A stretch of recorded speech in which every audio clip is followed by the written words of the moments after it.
Today, we're going to talk about the video game Medal of Honor and why that I feel Medal of Honor is the most realistic first-person shooter game out on the market today.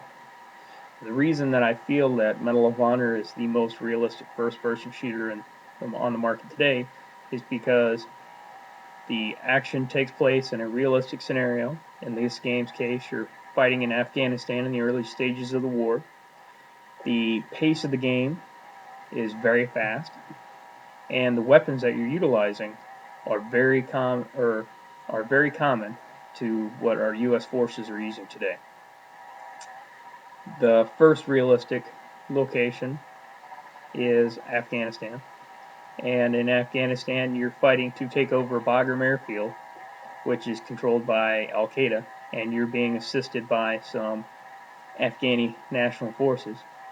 During the gameplay, you get to play as what's called a Tier 1 operator. Think of that as one level above U.S. Special Forces. Also, in certain parts of the game, you get to play as a U.S. Army Ranger, trying to come back and help those Tier 1 operators out of a tight spot. The reason that I believe the pace is so fast and so realistic is because as soon as you engage an enemy, they fire at you. No hesitation. As soon as they spot you, they're shooting at you. Now, when you're returning fire on your enemy is going to be returning fire on you, obviously. And if you shoot your enemy in the arm or the leg, it's not going to take them down. In certain games, you can shoot your enemy in the arm or the leg 2, 3, 4, 5 times. It's going to take them down. The only way to take down an enemy in this game is to shoot them in the chest or shoot them in the head. They're not going down any other way. Now, if you're being pinned down, your buddies in the game are going to help you out. And if they're pinned down, you help them out. Very realistic to what I believe things are going on out there in the war today. Now, another truly realistic option that I believe in the game is the weapons that you're using. The weapons that you're using are an M4, that's a flat top AR-15. You're using a auto-loading shotgun, which looks like it's a Benelli. And all the optics seem to be cut rate optics. You have EOTech optics, aim point, Trigicon.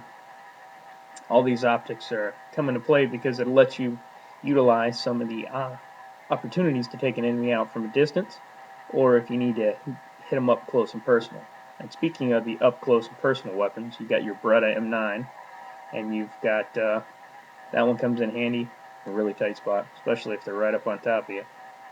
And then of course you have your M24 sniper rifle, which is a Remington 700.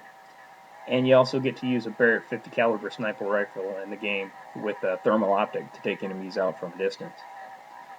Another aspect that I believe is very realistic in the game is you get to call in close air support.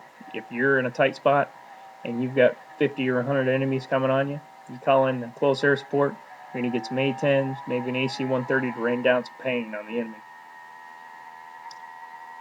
Now, the reasons that I believe the game is so realistic is like I described earlier.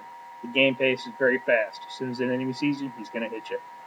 The weapons are realistic to what we see in the fight today with the M4 auto-loading shotgun, the Beretta M9, and the M24 sniper rifle, and the ability to call in close air support.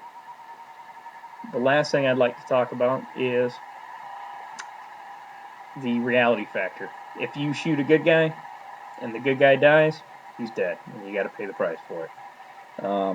In the certain aspects, the game lets you start at what's called a Tier 1 level, which is ultra realistic. If you die, game's over. You got to start from the very beginning, and that's one thing I really like about this game. No other game on the market has that capability. Hope you guys enjoyed it. This is an informative speech on why I believe Medal of Honor is the most realistic game out on the market, with its game pace, the type of weapons, and the difficulty in the levels. Hope you enjoyed it. Thank you.